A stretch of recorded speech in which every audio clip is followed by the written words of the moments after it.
As we continue on with our gangplank project, this time we'll be fairing, sanding, and painting.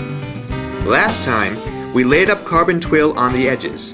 Fairing and sanding will help to blend the carbon with the balsa, giving the gangplank an even surface. First, we mix up a batch of 3M premium fairing compound and their blue cream hardener. Then, we apply the mixture with a spreader. Once the fairing compound dries, we then sand it with a Festool ES125 sander with 80 grit Reuben discs connected to a CT22 vacuum. Next, we clean off the gangplank with Interlux 202 solvent.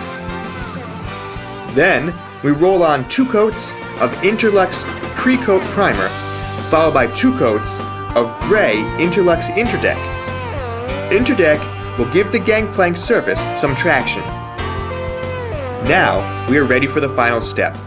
Join us next time when we'll finish off the project by gluing on the channel rails and putting on the wheels.